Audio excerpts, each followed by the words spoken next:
L'évolution de la monnaie en Nouvelle-Calédonie est liée aux besoins des populations d'échanger des biens et des services.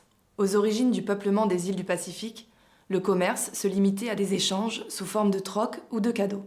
Avec l'exploration européenne au XVIIIe siècle, les échanges se diversifient, impliquant des matières premières telles que le santal et le copra contre des produits manufacturés. La normalisation des mécanismes de création monétaire est devenue une priorité publique dans les années 1880. L'histoire de la monnaie en Nouvelle-Calédonie et la création du franc pacifique est intrinsèquement liée à la nécessité de stabiliser l'économie locale et de soutenir le développement des territoires du Pacifique. Histoire d'histoire, la monnaie en Nouvelle-Calédonie, c'est tout de suite sur Calédonia.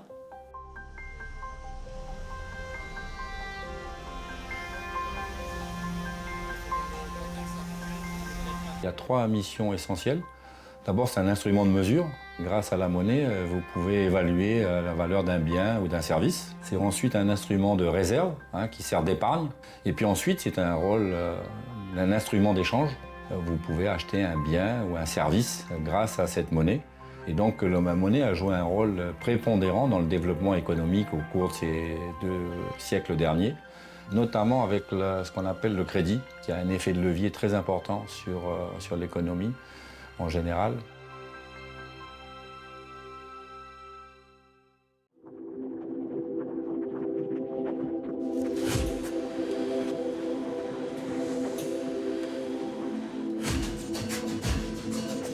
Cela peut paraître surprenant, mais le premier billet néo-calédonien ne fut pas l'œuvre d'un banquier français, ni de l'administration coloniale, mais bien celle d'un commerçant anglais.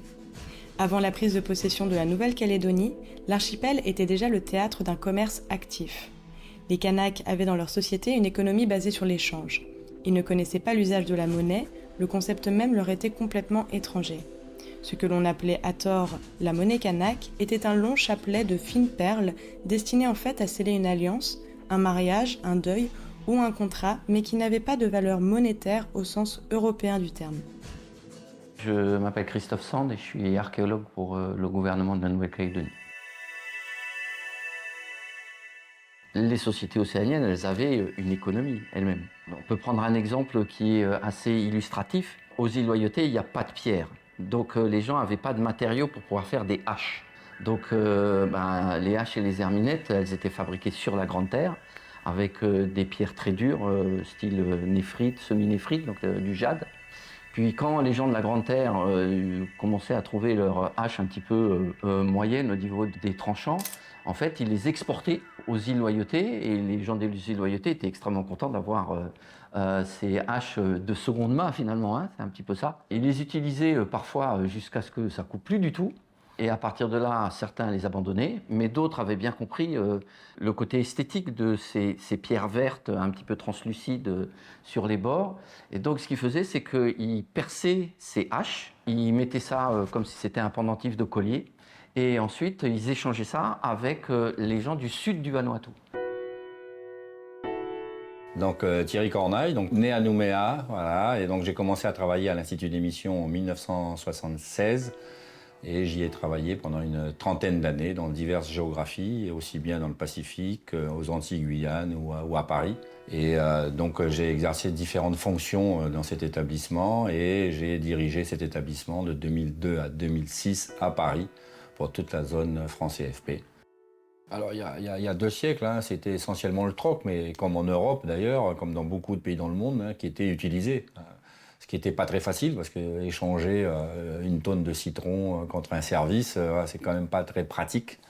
Mais c'était le troc qui était généralisé, j'allais dire, en Nouvelle-Calédonie, entre les pêcheurs, les agriculteurs, etc.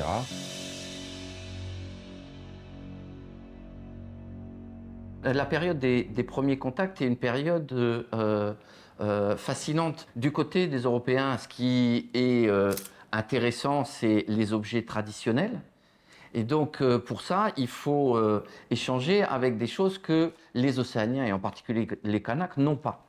Donc, dès les premiers contacts, ce qu'on va avoir comme objet d'échange du côté européen, ça va être le métal, avec principalement des clous au début. Ça va être des bouteilles en verre, parce que quand vous cassez une bouteille en verre, vous avez des tranchants bien plus efficaces que le bambou ou le quartz. Et toute la première période de contact, elle va se faire avec ces éléments-là, principalement d'un point de vue utilitaire. Et puis c'est avec les premiers navigateurs qui s'est apparu les premiers échanges. Alors d'abord en troc également, avec l'achat de produits vivriers, et puis contre, j'allais dire, quelques produits manufacturés. Et puis on commençait peut-être avec les premiers navigateurs, notamment d'Amérique du Sud, à échanger également quelques pièces, fameuses piastres péruviennes ou chiliennes, qui étaient souvent des petites monnaies en bronze, mais qui ont commencé à servir un peu de monnaie dans nos territoires.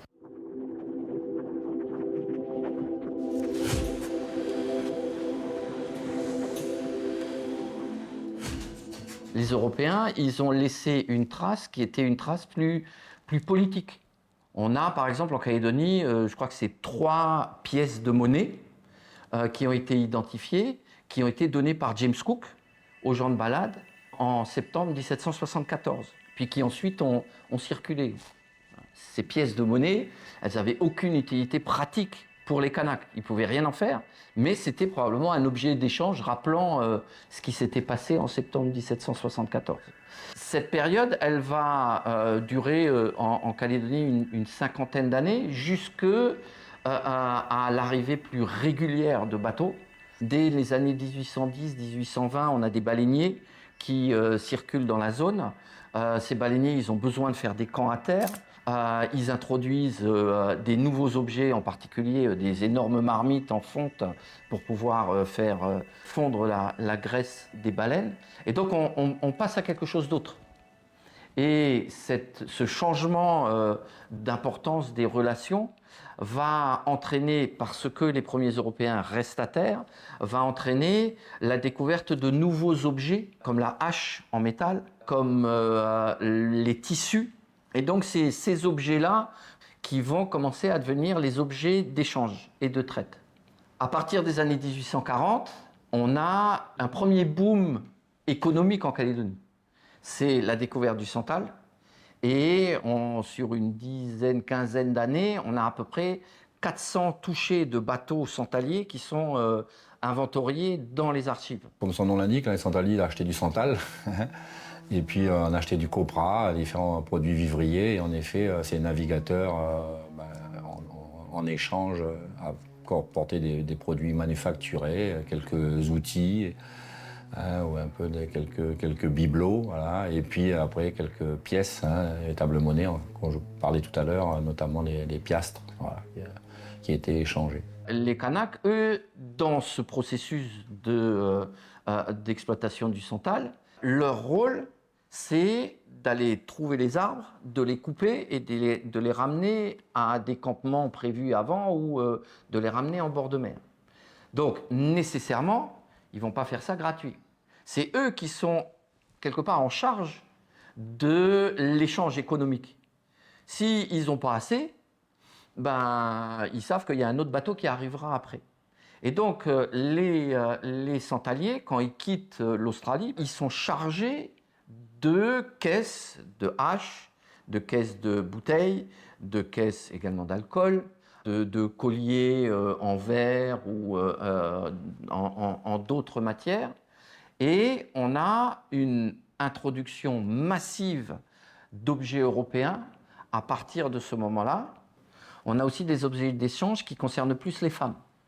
Et parmi ces objets, il y en a 2 qu'on peut vraiment mettre en avant. Le premier, c'est la marmite en fonte, la petite marmite en fonte, souvent sur 3 pieds, qui finalement va entraîner la disparition progressive de la fabrication des poteries en argile, des marmites Kanak. Le deuxième objet, c'est la pipe en terre, c'est-à-dire que le tabac était véritablement un élément qui était plus pour les femmes Kanak que pour les hommes Kanak. Finalement, c'est toute la société qui est impactée par ces nouveaux objets qui arrivent et que parmi ces nouveaux objets, les hommes, qui sont ceux qui font les transactions, pensent aussi à l'intérêt des femmes Kanak.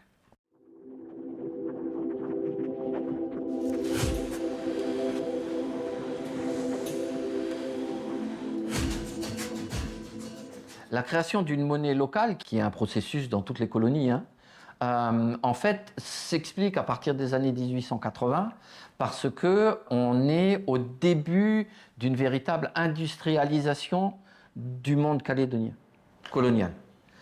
C'est les premières mines, c'est l'apparition de maisons de commerce qui commencent à être solides, c'est la multiplication des échanges avec la France, c'est au niveau de la France l'émergence de la Troisième République. Et donc tous ces éléments font que la dynamique économique qui sous-tend la colonie calédonienne et qui sous-tend les colonies françaises de la fin du XIXe siècle force à avoir quelque chose qui soit au niveau des échanges économiques, qui soit localisé. Et donc le processus, il ne peut se comprendre que dans un contexte général. Là, c'était vraiment le franc français qui a commencé. Fin du 19e, voilà, en effet, avec le bagne qui a entraîné un développement économique aussi du territoire, la nécessité de développer les échanges. Et donc, forcément, la monnaie a accompagné le développement de ces échanges. Et donc, c'était des francs français. À l'époque, c'était surtout des pièces.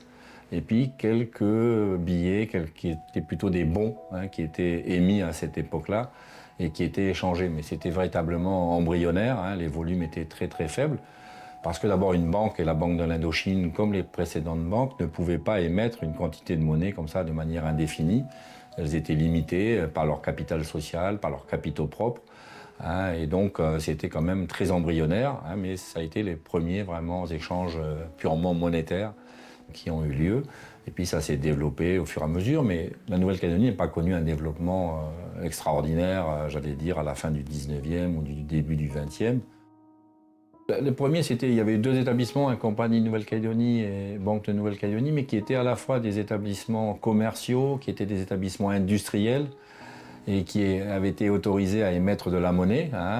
Ces établissements ont fait de mauvaises affaires et donc ont déposé le bilan, ont fait faillite. Et donc la Banque d'Indochine, qui existait d'ailleurs, comme son nom l'indique, notamment dans la partie asiatique, était une banque beaucoup plus solide déjà. Et donc, qui s'est installé, qui a ouvert un bureau ici en Nouvelle-Calédonie et qui a obtenu ce privilège d'émission. Et encore une fois, de façon assez extraordinaire, puisque c'est un établissement privé qui a conservé donc ce privilège de l'émission de 1888 à 1967, donc pendant presque un siècle et demi, ce qui est assez extraordinaire. Et donc, la Banque d'Indochine, à l'époque, notamment pour ses billets, imprimait ses billets aux États-Unis, et non pas en Nouvelle-Calédonie ou en France métropolitaine. C'est seulement la Seconde Guerre mondiale, avec la présence très très forte de dizaines de milliers ou de centaines de milliers d'Américains sur le territoire, que là, le développement économique de la Nouvelle-Calédonie a véritablement décollé. Je m'appelle Ismet Kurtovic et je suis historien. La question de la monnaie calédonienne et de la monnaie en général a été bouleversée de plusieurs manières. Quand le gouvernement de l'Empire britannique a décidé de proposer aux colonies françaises qui continueraient la guerre après le mois de juin et la capitulation de la métropole, il a proposé aux colonies françaises de continuer de leur acheter leurs francs à un cours élevé, celui avant la guerre, donc de ne pas tenir compte des dévaluations du franc qui sont et qui seraient décidées par le gouvernement de Vichy. C'est cette décision qui a déconnecté le franc utilisé en Nouvelle-Calédonie du franc métropolitain, puisque sa parité vis-à-vis de la livre sterling utilisée en Australie et en Nouvelle-Zélande et du dollar américain a changé. Notre franc valait plus, quoi. Et donc, cela a permis de sauver l'économie de la Nouvelle-Calédonie. Le franc CFP sera créé après la guerre, mais on peut dire qu'il a existé de facto, en somme, par conséquence de l'entrée de la Nouvelle-Calédonie dans la résistance le 19 septembre 1940, avec son ralliement au mouvement du général de Gaulle. Ça, c'est le premier changement important. Donc, nous avons nos propres francs. Et même la première assemblée de la Nouvelle-Calédonie, ces élus, qui n'étaient pas élus mais désignés par le gouverneur, ont refusé que l'argent de la Nouvelle-Calédonie, qu'elle recevait de ses exportations, nickel, mais aussi les pots de serre, essence de niaouli, l'argent de la Nouvelle-Calédonie soit mis dans le pot commun de la résistance et du gouvernement provisoire. Donc nous avons continué à utiliser notre franc, en somme, jusqu'à la création du franc CFP. Le deuxième élément important qui concerne la monnaie pendant la Seconde Guerre mondiale, c'est la démocratisation de l'utilisation de la monnaie avec l'arrivée des troupes américaines. Parce que la Nouvelle-Calédonie étant une base logistique, il y avait beaucoup de transactions en marchandises. Donc, les soldats américains, l'armée américaine, ont diffusé de l'argent dans des couches sociales de la population calédonienne qui n'étaient pas habituées à en avoir autant et longtemps.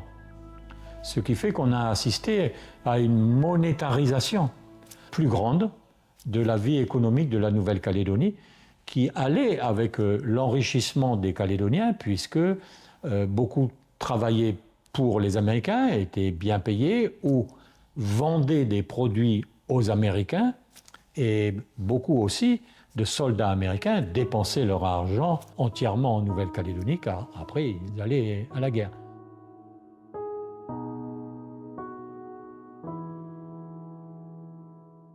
Pendant la Seconde Guerre mondiale, c'est plutôt le dollar américain qui a circulé ici, en Nouvelle-Calédonie, de façon assez importante, qui étaient d'ailleurs des dollars surchargés, avec la mention Hawaï, très souvent. Les autorités nationales, le général de Gaulle a décidé de créer le franc CFP le 25 décembre 1945, avec une valeur qui correspondait à la valeur du dollar par rapport au franc métropolitain, qui avait été dévalué de façon assez significative dès 1945 jusqu'en 1949, où là, en septembre 1949, on a connu cette parité de 550 francs pour 100 francs CFP. Le dollar a été très utilisé, j'allais dire, par les Américains et puis par les hommes d'affaires calédoniens, et donc ils se sont retrouvés avec beaucoup de dollars dans leur poche ou dans leur maison. Pas forcément à la banque, puisque là aussi la situation était compliquée. Et donc on stockait leurs dollars dans des touques, tout simplement, à la maison pour les protéger d'éventuels agresseurs. Les touques, ce sont des gros, comment vous dire, des gros pots de peinture, si vous voulez, de 15 ou 20 kilos, ou 30 kilos, voilà, qui étaient simplement vidés de leur contenu et on y mettait les dollars. Et donc c'est pour ça qu'on a appelé ces dollars des dollars tout simplement. L'activité économique en Nouvelle-Calédonie s'est fortement développée au cours de cette Seconde Guerre mondiale, alors que la France métropolitaine était complètement exsangue, était en faillite. Et donc les autorités nationales ont estimé qu'il n'était pas normal de faire subir aux territoires d'outre-mer, comme certains pays colonies africaines, de faire subir ce désastre financier et économique de la métropole. Et donc il y a un décrochage entre les économies ultramarines, des établissements français du Pacifique, et la métropole. Et donc progressivement, au cours de la première moitié du XXe siècle, en fait, va être introduit dans les échanges coutumiers entre Kanaks, dans ce qu'on appelle aujourd'hui la coutume, des objets qui sont exogènes à la société kanak traditionnelle ancienne, mais qui ont pris une valeur nouvelle et qui, d'une certaine manière, se sont anoblis dans la vision que les Kanaks ont de la valeur des choses. On va se retrouver avec le tabac. On va se retrouver avec les tissus. Et puis, on va finir par se retrouver avec le billet de banque. Au lieu d'avoir une monnaie en coquillage, eh bien, si on n'a pas de monnaie en coquillage, on va mettre un billet de banque dont la valeur importe peu. Quand vous faites une coutume, en fait, vous pouvez juste sortir un billet et vous n'allez pas échanger de l'argent. Vous allez échanger un symbole d'échange. Et même si c'est un billet, en fait, ce que vous donnez à l'autre, c'est une monnaie traditionnelle océanienne. Même si elle ne ressemble pas à ça.